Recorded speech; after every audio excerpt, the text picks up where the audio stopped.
Dan ya, nah inilah di depan halamannya teman-teman, atau di dashboardnya ya, ada beberapa menu di sini. Ada menu penjualan bulanan lalu ya, bulan lalu. Nah ini ya untuk bulan lalunya, terus ini penjualan bulan ini ya. Di sini ada menu terjual bulan ini dan total pengguna. Nah untuk dashboard adminnya sendiri, di sini ada dua dashboard, yaitu untuk administrator dan kasir ya teman-teman. Oke, jangan kemana-mana, simak terus.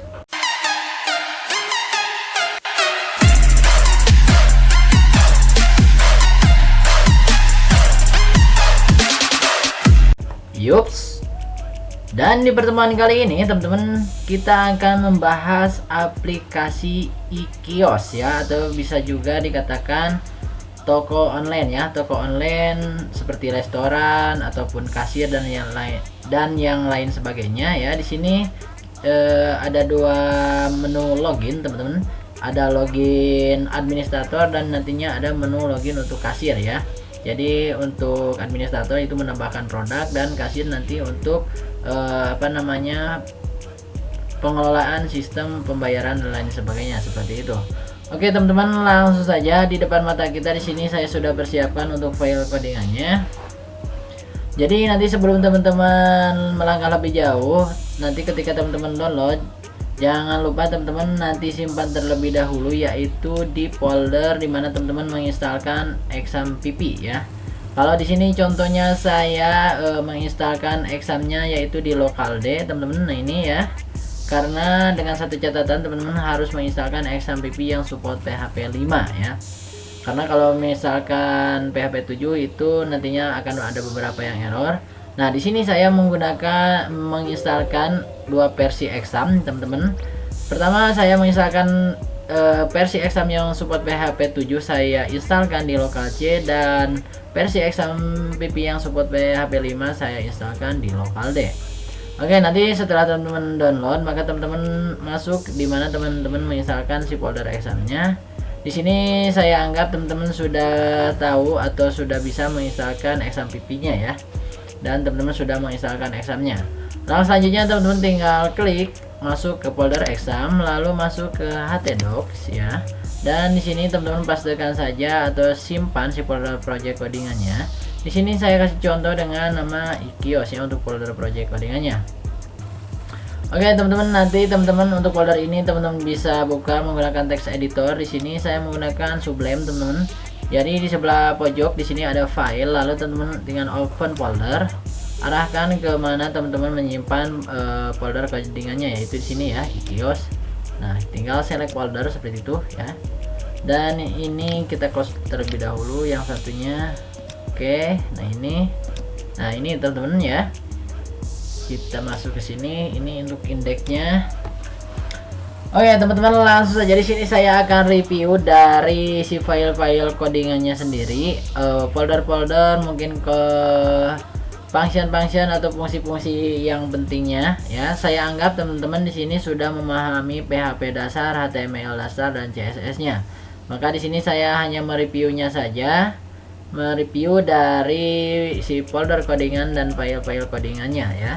Mungkin nanti untuk pemantapan kita akan bahas di pembahasan cara belajar HTML dasar ataupun PHP dasar, seperti itu ya. Baik itu nantinya merujuk juga ke kode igniter ataupun Laravel. Oke, next langsung saja di sini kita akan review teman-teman untuk folder codingannya. Cuman teman-teman di sini harus perhatikan karena ada beberapa settingan yang teman-teman harus perhatikan. Karena jika tidak nantinya akan terjadi error, dan nantinya teman-teman akan ada kendala saat proses pemanggilan si folder codingannya.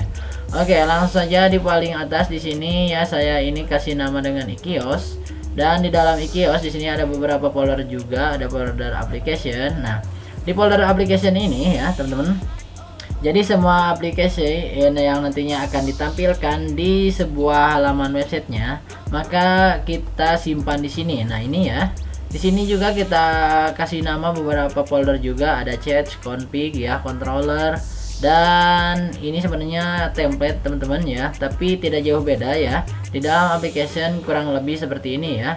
Ada view mungkin yang paling penting di sini ya, view, config ya, controller juga di sini teman-teman, dan model ya. Nah ini Ini model juga sangat penting.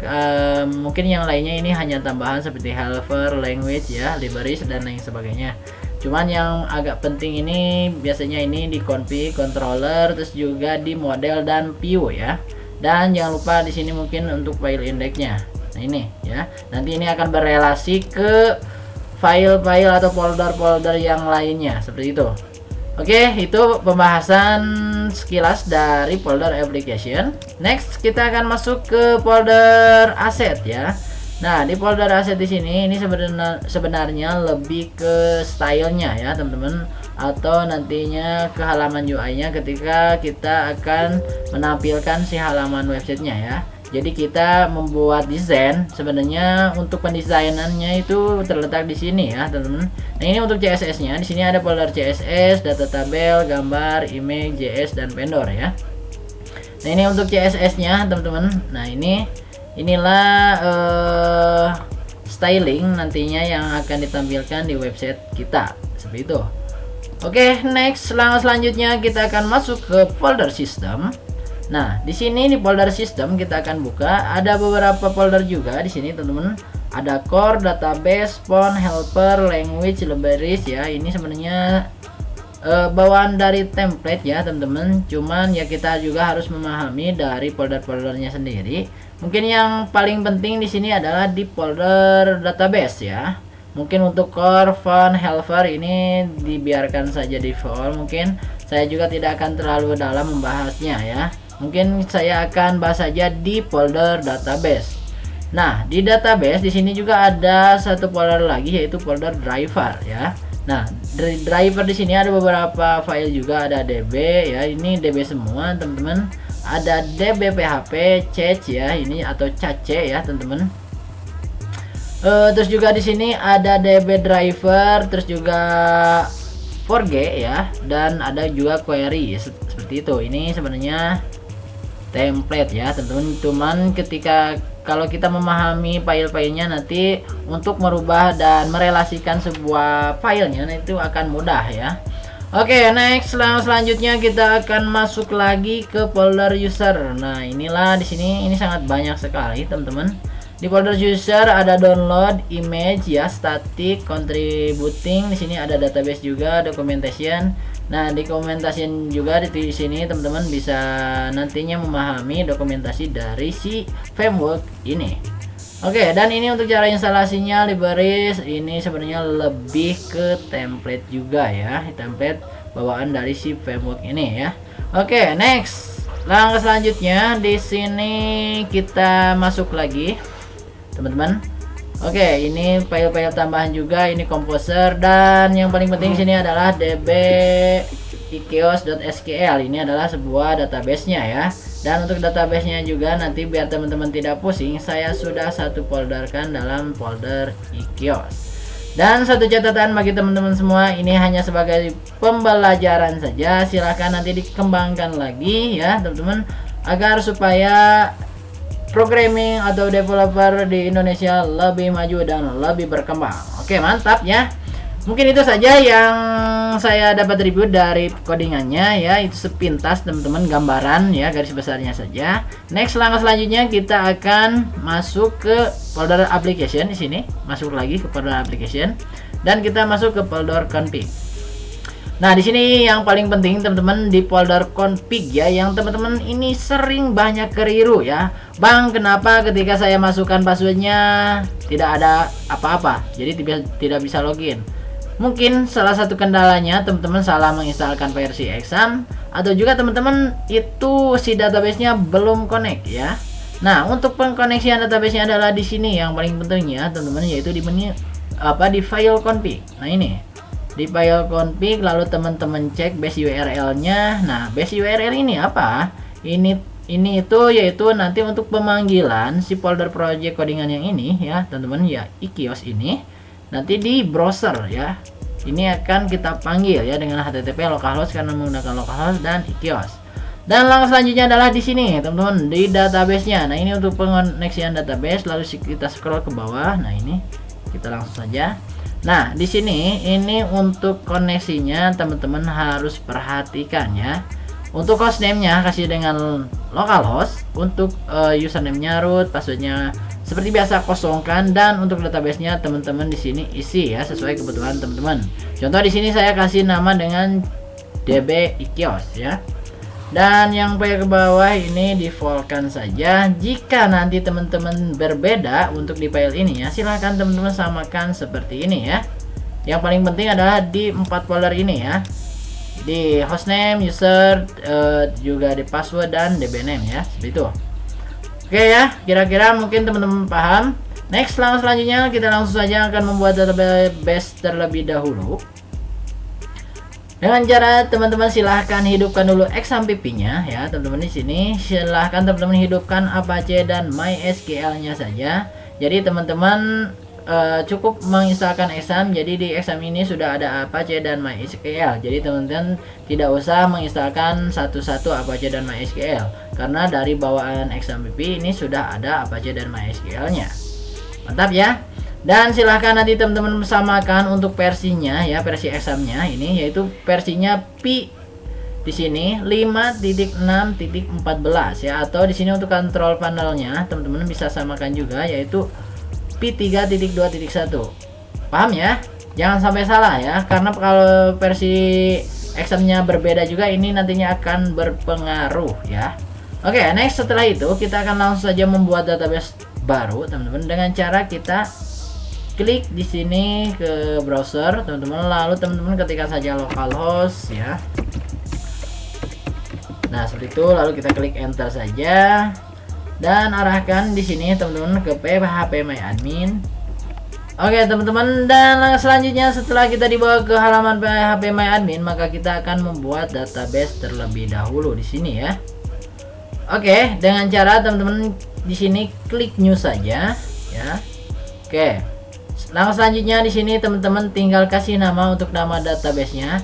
Apa yang tadi saya jelaskan, jadi teman-teman di sini harus benar-benar perhatikan untuk nama database-nya ini harus sama dengan nama DB-name yang kita buat di folder koneksi ya, yaitu di codingannya. Di sini teman-teman kita masuk dulu ke codingan. Nah, ini yaitu berada di file application, lalu masuk ke config ya, di sini lalu masuk teman-teman ke database.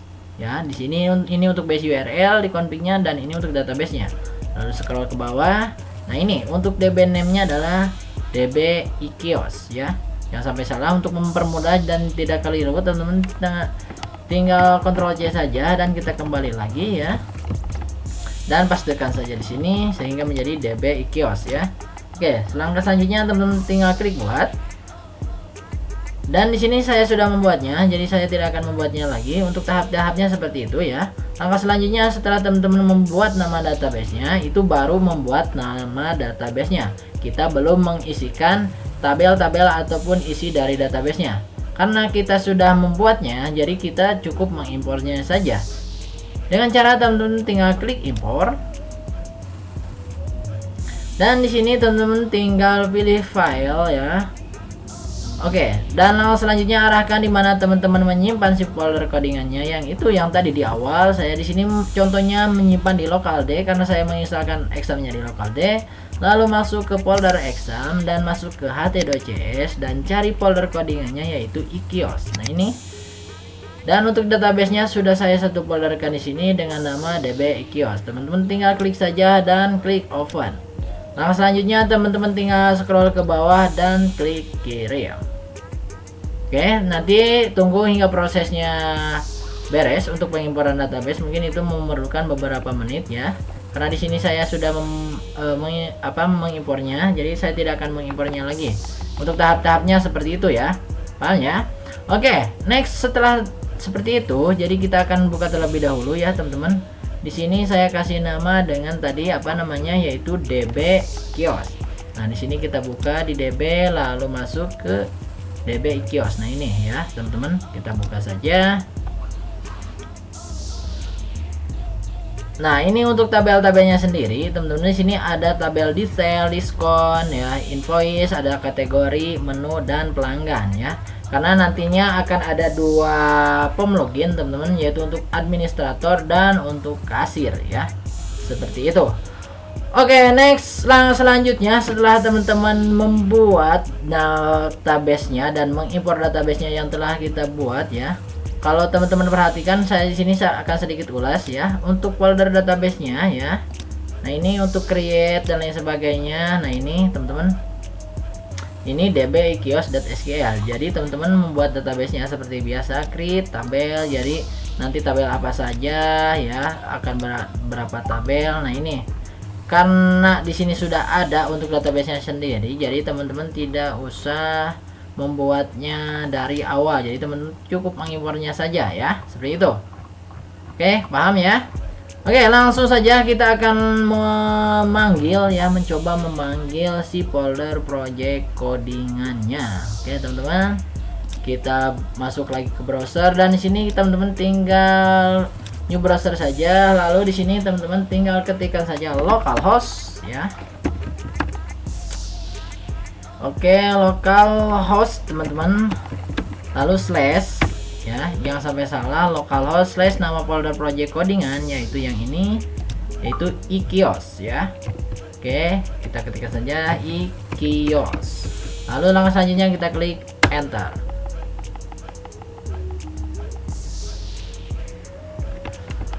Oke gengs, dan inilah tampilan dari halaman form loginnya ya. Untuk halaman form loginnya teman-teman tetap sama. Jadi untuk login user dan si kasir, untuk form loginnya tetap sama di sini. Cuman yang membedakan adalah passwordnya, dan nanti halaman tampilan dari dashboard adminnya itu berbeda ya untuk administrator dan kasir. Dan untuk cara memanggilnya teman-teman cukup ketikkan saja localhost nama folder project codingan dan nanti langsung diarahkan ke halaman form login. Mantap ya. Oke teman-teman, dan itu akan saya bahas di part 2 mungkin agar tidak terlalu kepanjangan. Bagi teman-teman semua yang baru berkunjung di channel ini, silahkan klik tombol subscribe yang warna merah di bawah dan jangan lupa bunyikan loncengnya, karena lonceng itu bahagia kami, dan agar teman-teman semua tidak ketinggalan informasi-informasi terbaru dari channel ini. Oke, dan jangan lupa like, comment, share juga ke teman-teman kalian, agar apa yang kita tahu orang lain pun tahu. Ambil yang positifnya, buang yang jeleknya. Sampai jumpa di video berikutnya.